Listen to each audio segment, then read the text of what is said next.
Greetings, Venerable Hasapanna. Nice to see you again. Yes, nice to see you again. Yes, back in Hong Kong again for some activities for the nunnery. Yes, happy to be here. I wanted to speak to you today to continue a discussion about a little bit more about the situation that's going on at Dhammasara.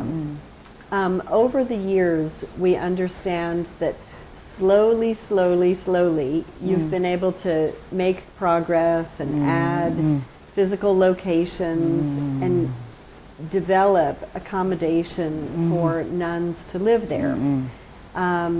What I'd like to know is, how many people do you actually have living there today? So altogether 10 nuns and 2 trainee nuns. Okay. So altogether 12. And then we have 2 spaces for lay guests. Oh, all right. That's it. Does everyone have their own accommodation to Yes, stay in? How do you yes. design your development plan? Or you're in a small space now? Now in the small space, we can only accommodate that's, the maximum is the max. 14 people is the max. Okay. The facilities that we have right now is only, that is the max we can accommodate. Right. So we don't have the facilities to accommodate more than that. Are you receiving a lot of requests for people who are interested in coming to visit Dhammasara or interested in coming to develop, to learn more about becoming a nun? Yes, we do. We have a long waiting list. Right. So I just have to let them know that I'm sorry that we can't take you because of we have no accommodation. Right. I have nowhere to put you. Oh my goodness. I said if you can wait, you have to wait till we have completed our facilities, like we are building 12 more rooms. Right. For lay and monastic. Okay. And also we building more facilities, like a bigger hall, a bigger dining hall, and a proper kitchen, and ablution blocks, and office. Now, you mentioned that you have a waiting list. Yeah. Where are you receiving requests from? Are they coming from Australia or different parts of the world? Oh, we have it from Australia and overseas, locals and overseas. And where do they come from overseas? Are they Western countries? Are they Asian countries? We have West and East. Wow. Yeah. So people asking you from everywhere. Yes. And what is the process that a woman goes through when they come to you to go through a process to become a nun? Yes. What do they need to do first? Yes. The first step, they have to come to stay at the monastery for at least 3 months. Okay. Then we get to know the person, and the person get to know whether that this is what really, they want to do. When the lay people come to do the first temporary 3 months because they want to experience what life is like, it sounds like a bit in isolation, living in the sort of rural countryside amongst the nun community. What are the duties of the lay person when they come for the first 3-month trial period? So usually they will join in with the nuns. Like for example, we have a breakfast 6:30. Okay. So and after that 7 o'clock we have a work meeting. Okay. So they sit together with the nuns together. So we discuss what we are going to do today. Okay. So we have a work meeting. Some nuns have the project. Okay. And depends on individual capability and ability. Okay. So like some lay people, maybe physically they're not strong enough. Okay. So we put them in the kitchen. All right. Some, if they're strong enough, they can help to do some outside work. Okay. So then they really know, like they really, even though they are not a nuns, even though they're still with hair, but they really live with the nuns. And they really still work together with the nuns. They're part of the community, doing the same thing. Yes. Because lay people are coming from very busy, connected lives, and then they come there for 3 months. What is often the most difficult thing for them to adjust to? So far, most of those lay women that come to stay, they start off with like few days, and then a week, and after that 3 months. Right. So it's good to it's a gradual training. I think Okay. it's better that way than you just try to force yourself, and then sometimes become counterproductive. Right. You know. It might be overwhelming. The experience. So usually I encourage them to come. You try out for a few days, and then a week, 2 weeks, 3 weeks, and they feel more and more. It. Yeah, and then they feel more and more comfortable. Yeah. And I find it's really works. I find that it really works. Because they're also disconnecting from their families. I mean, do they have communication with their families, or they come? Yes. Okay. Yes. Lots of people have that perceptions. I think that once they become monks or nuns, and you disconnect. No. You don't talk to your family anymore. No. We still care. We still love. Yeah. We still always there for our family. It's just that we don't live together. But doesn't mean that we don't love, we don't care. We still care. Yeah. We still if there's anything happen, they're still allowed to go back to look after the parents, to see their parents. So after 3 months, they think that, I think I want to move on another step. So this is the first step. Okay. They will shave their head.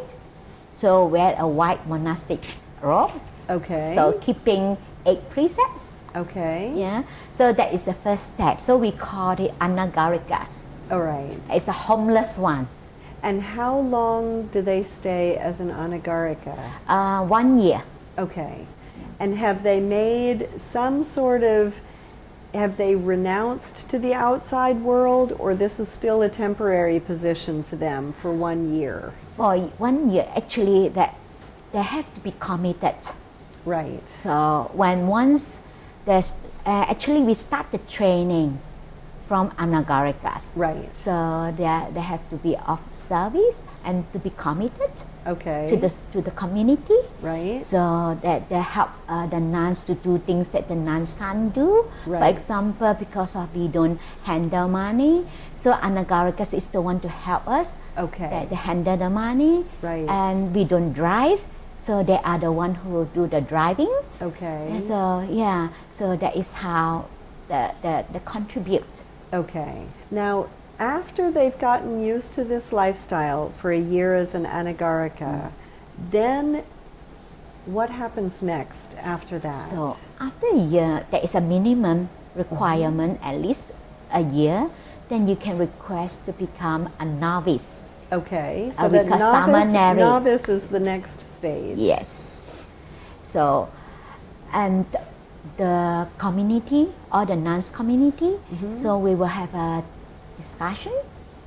So firstly they approach they call abbots, that's okay. I would like to go further, I would like to become a seminaries, a novice. All right. So then we will bring into the meeting. We have a nuns meeting, so all the browns one come together. So we say, okay, so and so she think that she's ready. And she will request to become a seminary.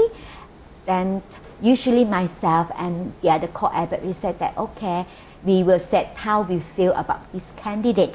Okay. So I will say, okay, this candidate, I feel that she's okay, she's ready, I'm fine with her request. So any objection from the community, because they have to live with this person. Right, and that novice will stay within your community. Yes, so because when we receive someone into our community, so we had to have a unanimous agreement that we accept this person into our community. Right. So if there is no objection, then we accept this candidate to come into our community. Now, looking on the long-term horizon for you, how do you see yourself in the future? As a large nunnery where many people will be able to come over the years at each stage of their growth and development? For myself, my vision is that in the future, because of the visa program, like in Australia, so we have, it's not easy to get visa to stay. So once they were got approved, the approval of this visa, so it's first 2 years, and we can extend until another 3 years. So maximum 5 years. So my vision is depends on the demand. Okay. If it's certain countries that I do have in mind that in the future when we establish Dhammasara, so Right. Dhammasara as a base, like headquarters, Right. so that we would like have some branch monastery Oh, okay. in different countries. Okay. For example, if Malaysia they have demand, so maybe we set up the same setup. Do you go out and engage in the community as nuns? Are you involved in any sort of community service programs where you work with the local community? Are you completely out in isolation or near a town? We have a Buddhist center, Okay. so we have a monks monastery, a nuns monastery. Right. So usually that what we do, like the senior monks or nuns will go to our city center Okay. to teach. Okay. So we have like weekends, we have a Friday night talks, Okay. and then Saturday meditation class, Okay. and Sunday a sutta class. We provide that facilities even for Buddhists and non-Buddhists. Right. And is at the Buddhist center that you commonly share with the monastery, do you hold meditation retreats where people can stay? We for have a workshops? meditation center. You do? Okay. Yes, Jhana Grove. Okay. So and we have do they 60 do longer term meditation retreats? Yes, you can there? do personal retreat, and we have Okay. like one Ajahn Brahm will conduct 4 meditation retreats a year. Oh, okay. That is January, Easter, Right. October, and November. Okay. And then we have other teachers, Okay. June we invite some teachers to come conduct the retreat at our retreat center, and we have other Buddhist groups Okay. like the hire our place to conduct the meditation retreats. And when do you think the next phase of development will be finished to accept more applicants for the So, nuns? At the moment, we call it development plan approval. Okay. We have that. So now we are in the process of we call it drawing plans. Okay. So hopefully we can start building end of this year. Okay. And also actually we do need more nuns. Yeah. And just now we were talking, one of the ladies, she said that, sometimes I feel more comfortable to talk to nuns, especially Right. sometimes personal problems, sometimes you Yeah. can't talk to a monk. Right. I feel more comfortable, like we can speak alone, we can talk alone, Yes. like especially personal problems. Yes. And she said we need more nuns. Yes, because you end up being a counselor then to the Yeah. community as well. Yes, yeah. Is there any advice you'd like to give to women out there, because they will see the recording, who are interested in becoming a nun? Is there any advice you might give them to think about as they consider applying to become a nun? Yeah, there's the first thing themselves that really have to start to really practice. Okay. And just keep going, practicing. What is the mentality of someone that thinks if they put in the time that it's automatic that they can become a nun? Yeah, because people have to understand that we become a nun is not to try to get something. So we let go. Like a famous saying of Ajahn Chang said, don't try to get enlightened, don't try to be a monk, don't try to Okay. be anything. So we don't practice. Don't try so hard. Yeah. Like sometimes we try to, live up to a certain, and we identify who we are, the identity. Okay. And that is, and then we try to get something, and we try to attain Right. something. So we don't practice to Okay. get anything. We practice to let go. Right. So I personally believe that as long as we put in the courses and not to worry about whether we be able to become a nun or not, I believe that with our own virtue, our own faith in the Right. Buddha Dharma, Sangha, and things will unfold by itself.